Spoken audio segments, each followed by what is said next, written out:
ಆದರೆ ಅಲ್ಲಿ ಕೇಳ್ಬೋದು, ತ್ರ್ಯಂಬಕೆ 3 ಕಣ್ಣು, ಲಕ್ಷ್ಮೀದೇವಿಗೆ 3 ಕಣ್ಣಿದೆಯಾ ಅಂತ. ಇದೆ, ದುರ್ಗಾರೂಪಕ್ಕೆ 3 ಕಣ್ಣಿದೆ.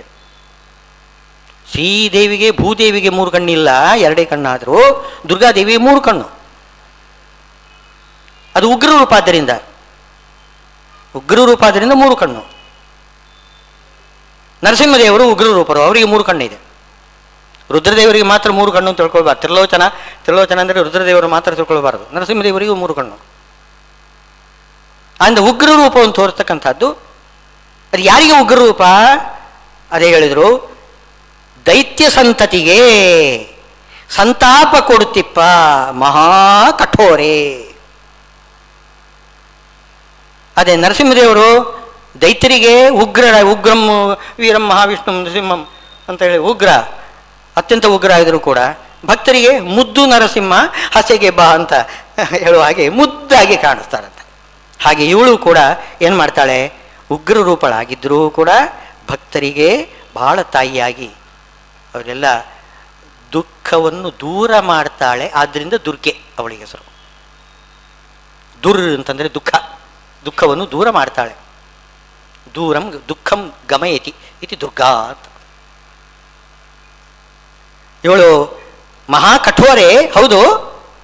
ಅಜ್ಞಾನಾಭಿಮಾನಿನಿಯಾಗಿದ್ದಾಳೆ, ಅಜ್ಞಾನಕ್ಕೆ ಅಭಿಮಾನಿನಿಯಾಗಿದ್ದಾಳೆ. ಅಜ್ಞಾನ ಅಂದರೆ ಇದೆ ಹೇಳಿದಲ್ಲ, ಮೋಹ, ಮಹಾಮೋಹ, ತಾಮಿಸ್ರ, ಅಂತ ತಾಮಿಸ್ರ, ಎಲ್ಲದಕ್ಕೂ ಅವಳು ಅಭಿಮಾನಿನಿಯಾಗಿದ್ದಾಳೆ, ಅಜ್ಞಾನಕ್ಕೆ ಅಭಿಮಾನಿಯಾಗಿದ್ದಾಳೆ. ತಾಪತ್ರಯ ವಿನಾಶೆ, ಅಜ್ಞಾನಾಭಿಮಾನಿನಿಯಾಗಿದ್ದರೂ ಕೂಡ ತಾಪತ್ರಯವನ್ನು ಕಳೆಯುತ್ತಾಳೆ. ಅಜ್ಞಾನಾಭಿಮಾನಿನಿಯಾಗಿ ಸಜ್ಜನರಿಗೂ ಅಜ್ಞಾನವನ್ನು ಕೊಡ್ತಾಳೆ, ಅಜ್ಞಾನ ಪರಿಹಾರವನ್ನು ಕೂಡ ಮಾಡ್ತಾಳೆ. ದುರ್ಜನರಿಗೆ ಅಜ್ಞಾನವನ್ನು ಶಾಶ್ವತವಾಗಿ ಕೊಟ್ಟು ಬಿಡ್ತಾಳೆ. ಹೀಗೆ ಉಗ್ರರೂಪೆ ವಿಲಕ್ಷಣೆ ಅಜ್ಞಾನಾಭಿಮಾನಿನಿ ತಾಪತ್ರಯ ವಿನಾಶೆ ಓಂಕಾರೇ ಹುಂಕಾರೇ. ಓಂಕಾರಳು ಅವಳೆ, ಹುಂಕಾರಳು ಅವಳೆ. ಓಂಕಾರವನ್ನು ಹೇಳಿ ಸಜ್ಜನರನ್ನು ವೇದದ ತತ್ವಜ್ಞಾನ ಉಂಟು ಮಾಡಿ ಅವರನ್ನು ಮೋಕ್ಷಕ್ಕೆ ಕರ್ಕೊಂಡು ಹೋಗತಕ್ಕಂಥವಳು ಅವಳೇ. ಹುಂಕಾರದಿಂದ ದೈತ್ಯಗಳನ್ನು ತಮಸ್ಸಿಗೆ ಕಳಿಸಿದವಳು ಅವಳೇ. ಎರಡೂ ಕೆಲಸ ಅವಳೇ ಮಾಡ್ತಾಳೆ. ಓಂಕಾರೇ ಹುಂಕಾರೇ. ಪಾಪಿ ಕಂಸಗೆ ಭಯ ತೋರಿದ ಬಾಲಲೀಲೆ, ಪಾಪಿ ಕಂಸಗೆ ಭಯ ತೋರಿದ ಬಾಲಲೀಲೆ, ವ್ಯಾಪುತೆ ಧರ್ಮ ಮಾರ್ಗ ಪ್ರೇರಕೆ ಅಪ್ರಾಕೃತೆ. ವ್ಯಾಪುತೆ, ಎಲ್ಲ ಕಡೆಗೂ ವ್ಯಾಪಿಸಿದ್ದಾಳೆ. ತ್ರಿಗುಣಗಳು ಎಲ್ಲ ಕಡೆಗೂ ವ್ಯಾಪಿಸಿರ್ತದಲ್ಲ, ಹಾಗೆ ಎಲ್ಲ ಕಡೆಗೂ ಅವಳಿಗೆ ಅಭಿಮಾನಿನಿಯಾಗಿ ಮಹಾದೇವಿ ಎಲ್ಲ ಕಡೆ ವ್ಯಾಪಿಸಿದ್ದಾಳೆ. ಧರ್ಮ ಮಾರ್ಗ ಪ್ರೇರಕೆ, ಧರ್ಮ ಮಾರ್ಗ ಪ್ರೇರಣೆ ಮಾಡ್ತಾಳೆ. ಪಾಪಿ ಕಂಸನಿಗೆ ಮಾತ್ರ ಭಯ ತೋರಿದ್ದಾಳೆ. ಸ್ವಪ್ನದಲ್ಲಿ ನಿನ್ನ ನೆನೆಸಿದ ಶರಣರ್ಗೆ ಅಪಾರವಾಗಿದ್ದ ವಾರಿಧಿಯಂತೆ ಮಹಾಪತ್ತು ಬಂದಿರಲು ಹಾರಿ ಹೋಗುವುದು. ದುರ್ಗೆ ಇದರ ಶಬ್ದದ ಅರ್ಥ ದುಃಖವನ್ನು ದೂರ ಮಾಡ್ತಾಳೆ. ಹಾಗೆ ಸ್ವಪ್ನದಲ್ಲಿ ನಿನ್ನ ನೆನೆಸಿದವನಿಗೆ, ಏನು ಇದರಲ್ಲೆಲ್ಲ ಸ್ವಪ್ನದಲ್ಲಿ ನೆನೆಸಿದ್ರು ಸಾಕು, ದುರ್ಗೆಯನ್ನು ಸ್ವಪ್ನದಲ್ಲಿ ನೆನೆಸಿದ್ರು ಸಾಕು, ಶರಣರ್ಗೆ ಅಪಾರವಾಗಿದ್ದ ವಾರಿಧಿಯಂತೆ, ಏನು ಸಮುದ್ರದ ಹಾಗೆ ಬರತಕ್ಕಂತಹ ದೊಡ್ಡ ಆಪತ್ತು ಏನಾದಿದ್ರು ಕೂಡ ಅದು ಹಾರಿ ಹೋಗ್ತದಂತೆ. ಸಮುದ್ರದಂಥ ಆಪತ್ತು ಹಾರಿ ಹೋಗ್ತದೆ. ಆದ್ದರಿಂದ ದುರ್ಗಾ ಅಂತ ಅವಳಿಗೆ ಹೆಸರು. ಸಪ್ತದ್ವೀಪ ನಾಯಕೆ ನರಕ ನಿರ್ಲೇಪೆ, ತಮೋಗುಣದ ವ್ಯಾಪಾರ ಮಾಡಿಸಿ ಭಕ್ತ ಜನಕ್ಕೆ ಪುಣ್ಯ ಸೋಪಾನ ಮಾಡಿಕೊಡುವ ಸೌಭಾಗ್ಯವಂತೆ. ಅಲ್ಲಿ ಮಾಡಿಸಿ ಅಂತಿದೆ, ಅದು ಮಾಡಿಸಿ ಅಂತ ಇರಬೇಕು ಪ್ರಾಯಶಃ. ಅಂದರೆ ತಮೋಗುಣದ ವ್ಯಾಪಾರ ಮಾಡಿಸಿ ಭಕ್ತ ಜನರಿಗೆ ಏನು ಮಾಡ್ತಾಳೆ ಅಂತಂದರೆ, ಅವಳು ತಮೋಗುಣಕ್ಕೆ ಅಭಿಮಾನಿನಿಂದರೆ ಅರ್ಥವೇನು?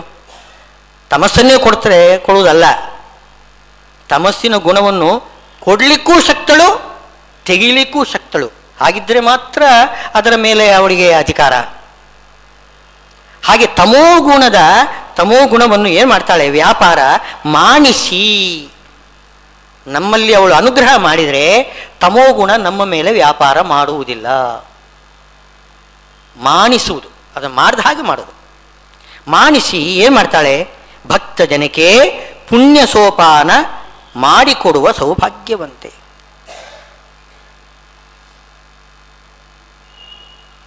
ಇದು ಏನು ದುಃಖಂ ಗಮಯತಿ, ದುರ್ಗಾ ಎಂಬ ಶಬ್ದ ಕೊಟ್ಟು, ದುರ್ಗ ಅಂತಂದರೆ ಒಳ್ಳೆಯ ರಕ್ಷಣೆಯ ಸ್ಥಳ ನೋಡಿ, ಕೋಟೆ. ಆ ಕೋಟೆ ರಕ್ಷಣೆಯ ಸ್ಥಳ, ಯಾವುದರ ಒಂದು ಪೀಡೆನೂ ಕೂಡ ಬರೋದಿಲ್ಲ. ಆ ರೀತಿ ದುರ್ಗವಾಗಿರ್ತಕ್ಕಂಥ ವೈಕುಂಠ ಇದೆಯಲ್ಲ, ಅಯೋಧ್ಯ ಅಂತ ನೀನು ಹೇಳಿದ್ರಲ್ಲ, ಅಯೋಧ್ಯ ಯಾರಿಗೂ ಕೂಡ ಏನು ಅಲ್ಲಿಗೆ ಬರಲಿಕ್ಕೆ ಸಾಧ್ಯನೇ ಇಲ್ಲ. ಅಂಥ ವೈಕುಂಠಪುರವನ್ನು ಕೊಡ್ತಕ್ಕಂಥವಳು ಅವಳು. ಇದನ್ನು ಹೇಳ್ತಾ ಇದ್ದಾರೆ ಇಲ್ಲಿ. ಭಕ್ತ ಜನಕ್ಕೆ ಪುಣ್ಯ ಸೋಪಾನ ಮಾಡಿಕೊಡುವ, ಪುಣ್ಯದ ಸೋಪಾನ ಮಾಡಿಕೊಟ್ಟು ನೇರ ವೈಕುಂಠ ಲೋಕಕ್ಕೆ ಕರ್ಕೊಂಡು ಹೋಗ್ತಾಳೆ. ಇವರು ಹಾರಬೇಕಾಗಿಲ್ಲ, ನಿಧಾನವಾಗಿ ಸೋಪಾನ ಹತ್ತಿಕೊಂಡು ಹೋಗಲಿಕ್ಕೆ ಅನುಕೂಲವಾಗುವ ಹಾಗೆ ಮಾಡಿ ಭಕ್ತರನ್ನು ಆ ಮುಕ್ತಿ ಮಂಟಪಕ್ಕೆ ಕರ್ಕೊಂಡು ಹೋಗ್ತಾಳೆ. ತಾಪಸ ಜನಪ್ರಿಯ ವಿಜಯ ವಿಠಲನ್ನ ಶ್ರೀಪಾದಾರ್ಚನೆ ಮಾಳ್ಪ ಶ್ರೀ ಭೂ ದುರ್ಗಾ, ಶ್ರೀ ಭೂ ದುರ್ಗಾ. ತಾಪಸ ಜನಪ್ರಿಯ ವಿಜಯ ವಿಠಲ, ತಾಪಸ ಜನಪ್ರಿಯನಾಗಿರ್ತಕ್ಕಂತಹ ವಿಜಯ ವಿಠಲನೇ ಇದ್ದಾನೆಲ್ಲ, ಅವನ ಶ್ರೀಪಾದ ಅರ್ಚನೆ ಮಾಳ್ಪಳು ಯಾರು ಅಂತಂದರೆ ಶ್ರೀ ಭೂ ದುರ್ಗಾ ರೂಪಳಾದ ಮಹಾಲಕ್ಷ್ಮೀ ದೇವಿ. ಶ್ರೀಪಾದ ಅರ್ಚನೆ ಮಾಡೋಳು ಯಾರು? ಶ್ರೀದೇವಿ. ಪರಮಾತ್ಮನ ಶ್ರೀಪಾದವನ್ನು ಅರ್ಚನೆ ಮಾಡ್ತಕ್ಕಂಥವ್ರು.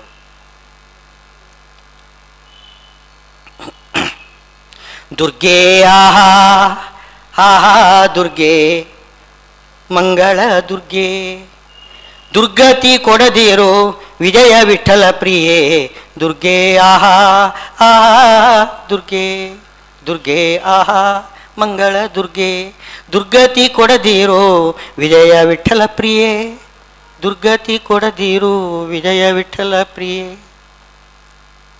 ವಿಜಯ ವಿಠಲನ ಪ್ರಿಯಳಾಗಿರ್ತಕ್ಕಂಥವಳು ನಮಗೆ ಯಾರಿಗೂ ಕೂಡ ಅವನ ಶರಣರಿಗೆ ದುರ್ಗತಿ ಕೊಡುವುದಿಲ್ಲ. ದುರ್ಜನರಿಗೆ ಮಾತ್ರ ದುರ್ಗಳವಳು ದುರ್ಗಾ, ಸಜ್ಜನರಿಗೆ ದುರ್ಗಾ ಅಲ್ಲ. ದುರ್ಗಾ ಅಂದರೆ ಈ ಅರ್ಥದಲ್ಲಿ ದುರ್ಗಾ ಅಲ್ಲ. ಹೀಗೆ ಮಹಾಲಕ್ಷ್ಮೀ ದೇವಿ 3 ರೂಪದಿಂದ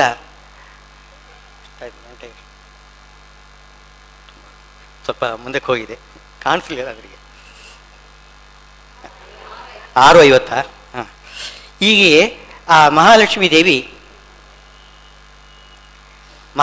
ದೇವಿ 3 ಗುಣಗಳಿಗೆ ಅಭಿಮಾನಿನಿಯಾದ್ದರಿಂದ ಆ 3 ಗುಣಗಳಿಗೆ ಮೀರಿಡ್ತಕ್ಕಂಥವನು ಪರಮಾತ್ಮ ಅಂತ ಜನ ತಿಳ್ಕೊಳ್ಳುವುದಿಲ್ಲ. ಕಾರಣ ಏನು ಅಂತಂದರೆ ದುರ್ಗಾದೇವಿಯ ಪ್ರಭಾವ. ದೈವೀಕೇಶ ಗುಣಮಯಿ ಮಮ ಮಾಯಾ ದುರತ್ಯಯ. ಅವಳು ಏನು ಮಾಡ್ತಾಳೆ? ಸರಿ,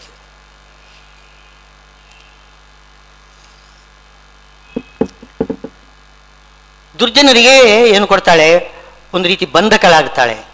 ಸಜ್ಜನರಿಗೆ ಮೋಚಕಳಾಗ್ತಾಳೆ. ಸಜ್ಜನರಿಗೆ ಮೊದಲಿಗೆ ಬಂಧಕಳಾಗಿದ್ದರೂ ಕೂಡ ಅನಂತರದಲ್ಲಿ ಮೋಚಕಳಾಗ್ತಾಳೆ ಅಂತ ಹೇಳಿದರು. ಇದನ್ನು ಕೂಡ ಏನೋ ಗೋಪಾಲದಾಸರು ಒಂದು ಮಾತು ಹೇಳ್ತಾರೆ.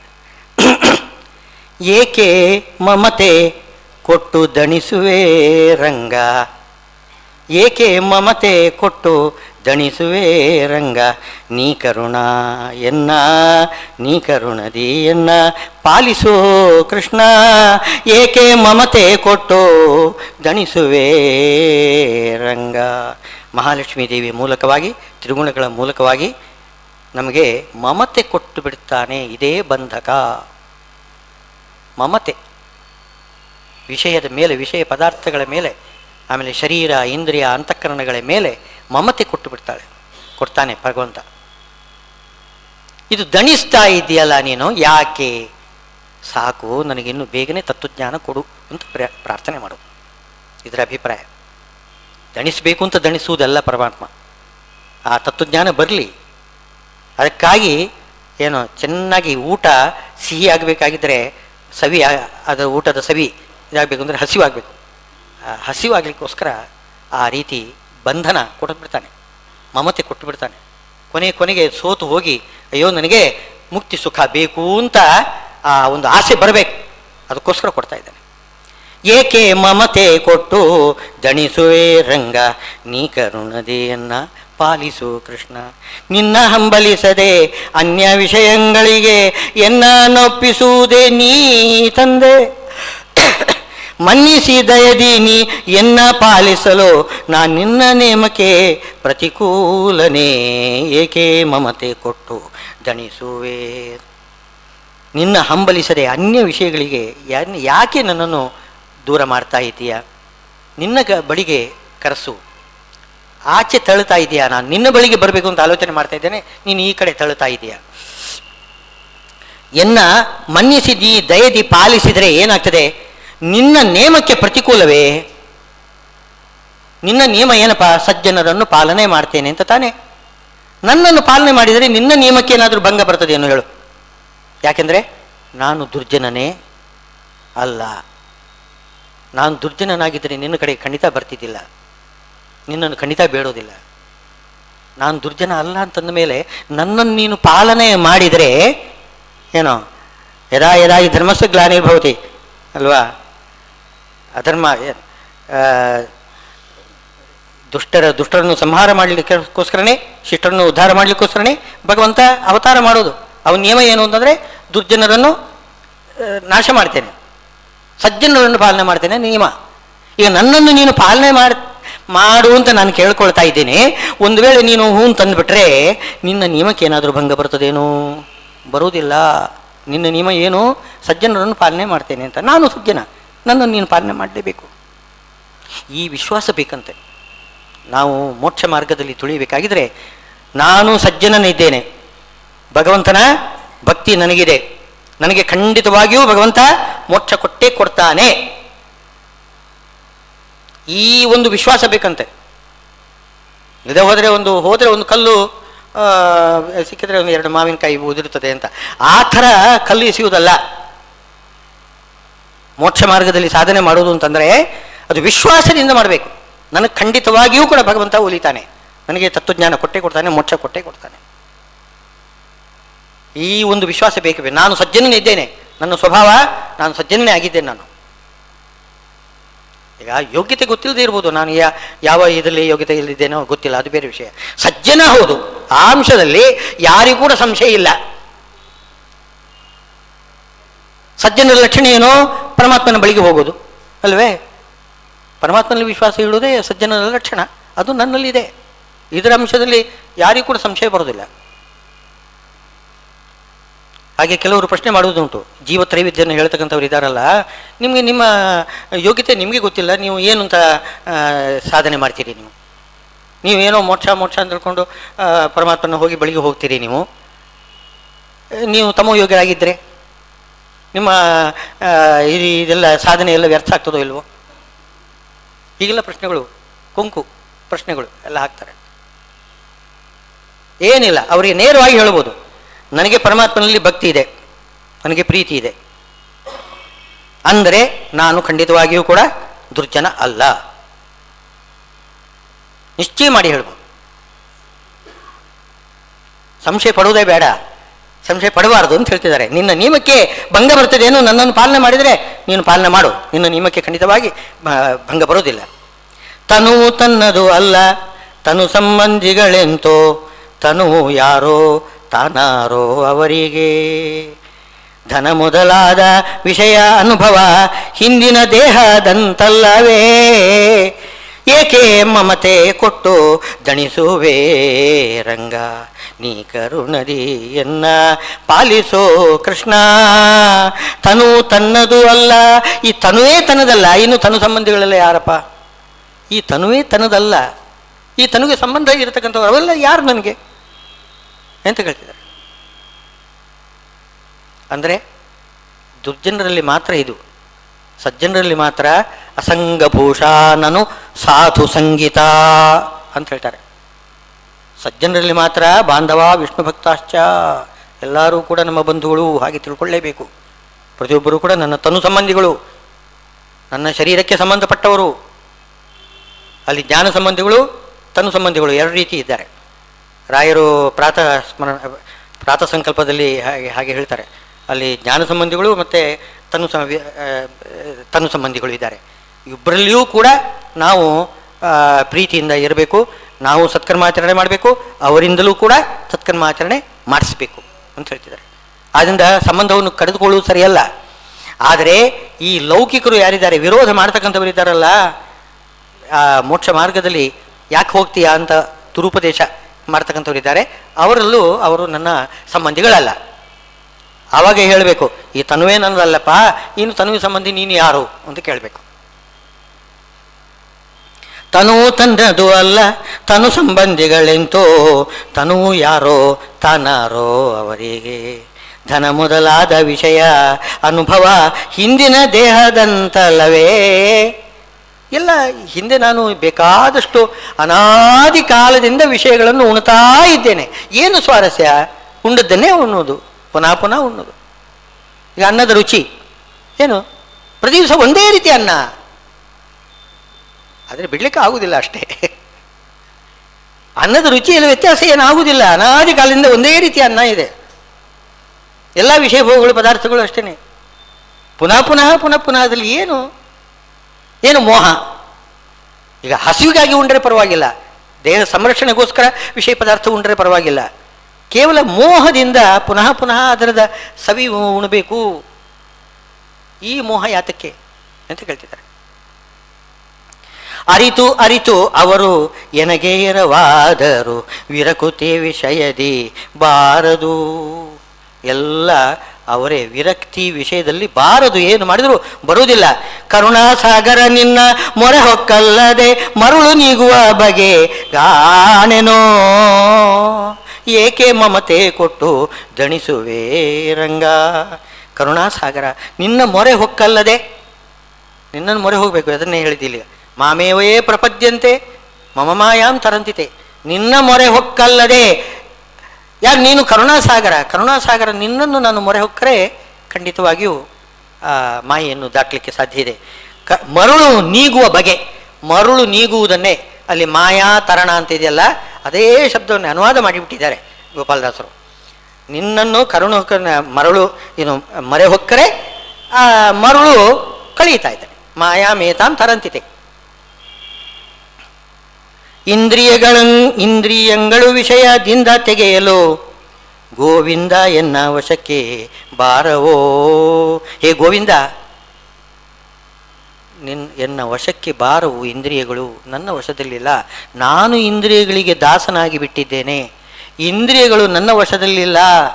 ಏನು ಮಾಡಿದರೂ ಕೂಡ ನೋಡಬಾರ್ದು ಅಂದರೆ ನೋಡಬೇಕು ಅಂತ ಕಣ್ಣು ಪುನಃ ಅಲ್ಲಿಗೆ ಎಳಿಸ್ತದೆ. ಏನು ಮಾಡೋಣ? ತಿನ್ನಬಾರ್ದು ಅಂತಂದ್ರು ತಿನ್ನಲೇಬೇಕು ಅಂತ ಕೊನೆಗೂ ಅದೇ ಗೆಲ್ತದೆ. ತಿನ್ನಬಾರ್ದು ಅಂತ ನಾನು ಅಂದುಕೊಂಡ್ರೆ ನಾಲಿಗೆ ಬೇಡ್ತದೆ. ಕೊನೆಗೂ ಉಪಾಯ ಇಲ್ಲದೆ ತಿಂತೇನೆ, ನೋಡ್ತೇನೆ, ನೋಡಬಾರ್ದನ್ನು ನೋಡ್ತೇನೆ, ತಿನ್ನಬಾರ್ದನ್ನು ತಿಂತೇನೆ. ನನ್ನ ವಶದಲ್ಲಿಲ್ಲ. ಇದು ಏನು ಮಾಡಬೇಕು ನೀನು? ಅದಕ್ಕೆ ಇಂದ್ರಿಯಗಳು ವಿಷಯದಿಂದ ತೆಗೆಯಲು ಗೋವಿಂದ ಎನ್ನ ವಶಕ್ಕೆ ಬಾರವು. ಇಂದಿರೆಯ ರಸ ಬ್ರಹ್ಮಾದಿ ವಂದಿತ ನಿನ್ನ ಬಂಧಕ ಶಕ್ತಿಗೆ ನಮೋ ನಮೋ. ನಿನ್ನ ಬಂಧಕ ಶಕ್ತಿಗೆ ನಾನೇನು ಹೇಳಿ? ನಮೋ ನಮಃ ಹೇಳಬೇಕು. ಅಂಥ ಬಂಧಕ ಶಕ್ತಿ. ಆದ್ದರಿಂದಲೇ ದೈವೀಕೇಶ ಗುಣಮಯಿ ಮಮ ಮಾಯಾ ದುರತ್ಯಯ ಅಂತನ್ನೋದನ್ನೇ ಹೇಳ್ತಾ ಇದ್ದಾರೆ.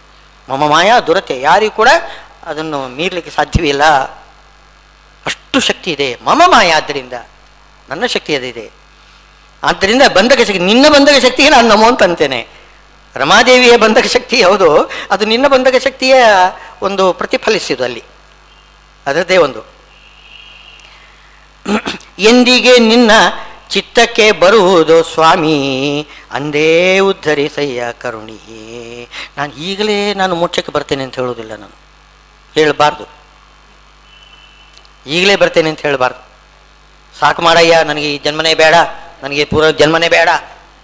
ಪುನರ್ಜನ್ಮ ಬೇಕು, ಮತ್ತು ಪುನರ್ಜನ್ಮ ಬೇಕು, ಆದರೆ ಒಳ್ಳೆ ವೈಷ್ಣವ ಜನ್ಮ ಬೇಕು. ಒಳ್ಳೆ ತತ್ವಶಾಸ್ತ್ರಜ್ಞಾನ ಸಂಪಾದನೆ ಮಾಡತಕ್ಕಂತಹ ಸಾಮರ್ಥ್ಯ ಒಳ್ಳೆ ಜನ್ಮ ಬೇಕು ಅಂತ ಕೇಳಬೇಕಷ್ಟೇ ಹೊರತು ನನಗೆ ಪುನರ್ಜನ್ಮ ಬೇಡ ಅಂತ ಅನ್ಲಿಕ್ಕೆ ಕೊಡ್ತು. ತಪ್ಪದು. ಎಂದಿಗೆ ನಿನಗೆ ಯಾವತ್ತು ಮನಸ್ಸು ಬರ್ತದೋ ಇದನ್ನು ಉದ್ಧಾರ ಮಾಡ್ತೇನೆ ಅಂತ ನಿನಗೆ ಯಾವಾಗ ಮನಸ್ಸು ಬರ್ತದೋ ಆವಾಗ ನನ್ನನ್ನು ಉದ್ಧಾರ ಮಾಡು. ಅದು ನಿನಗೇ ಬಿಟ್ಟಿದ್ದು. ನಾನು ಅವಸರ ಪಡಬಾರ್ದು. ಅವಸರ ಪಟ್ಟರೆ ನನಗೇನೆ ನಷ್ಟ. ಆದ್ದರಿಂದ ಎಂದಿಗೆ ನಿನ್ನ ಚಿತ್ತಕ್ಕೆ ಬರುವುದೋ ಸ್ವಾಮಿ ಅಂದೇ ಉದ್ಧರಿಸಯ್ಯ ಕರುಣಿಯೇ. ನೀನು ಮಾತ್ರ ನಿಷ್ಕರುಣೆಯಿಂದ ನನ್ನನ್ನು ಹಾಗೆ ಬಿಟ್ಟು ಬಿಡುವುದಿಲ್ಲ. ನೀನು ಕರುಣೆಯಿಂದ ನನ್ನನ್ನು ಆವಾಗ ನನ್ನನ್ನು ಕರ್ಕೊಳ್ಬೇಕೋ ಆವಾಗ ಒಂದು ಕ್ಷಣ ವಿಳಂಬ ಮಾಡದೇನೆ ನನ್ನನ್ನು ಕರ್ಕೊಂಡು ಹೋಗ್ತೀಯ. ಹೇಳ್ತಾರಲ್ಲ, ಇದು ನಾವು ಒಂದು ಹೆಜ್ಜೆ 10 ಹೆಜ್ಜೆ ಮುಂದಕ್ಕೆ ಹಾಕಬೇಕಾಗಿಲ್ಲ. ನಾವು ಒಂದು ಹೆಜ್ಜೆ ಇಟ್ಟರೆ 10 ಹೆಜ್ಜೆ ಅವನು ನನ್ನ ಕಡೆಗೆ ಬರ್ತಾನೆ ಭಗವಂತ. ಸುಲಭನೋ ಹರಿ, ಅವನು ಸುಲಭನಾಗಿರ್ತಾನೆ. ನಮ್ಮ ಪ್ರಯತ್ನ ಬಹಳ ಅಲ್ಪ. ಭಗವಂತನ ಪ್ರಯತ್ನವೇ ನಮ್ಮ ಮೋಕ್ಷಕ್ಕೆ ಕಾರಣ. ನಮ್ಮ ಅಲ್ಪ ಮೋಕ್ಷ ಪ್ರಯತ್ನವನ್ನು ಕೇವಲ ನಿಮಿತ್ತ ಮಾಡಿಕೊಳ್ತಾನೆ ಅಷ್ಟೇ. ಕೇವಲ ನಿಮಿತ್ತ ಮಾಡಿಕೊಳ್ತಾನೆ, ಎಲ್ಲ ಪ್ರಯತ್ನ ಮುಂದೆ. ಎಂದಿಗೆ ನಿನ್ನ ಚಿತ್ತಕ್ಕೆ ಬರುವುದೋ ಸ್ವಾಮಿ ಅಂದೇ ಉದ್ಧರಿಸಯ್ಯ ಕರುಣಿಯೇ. ಸುಂದರ ವಿಗ್ರಹ ಗೋಪಾಲ ವಿಠಲ ಸುಖ ಸಾಂದ್ರ ಭವಮೋಚಕ ನಮೋ ನಮೋ. ಏಕೆ ಮಮತೆ ಕೊಟ್ಟು ದಣಿಸುವೆ ರಂಗ, ನೀ ಕರುಣದಿಯನ್ನ ಪಾಲಿಸು ಕೃಷ್ಣ.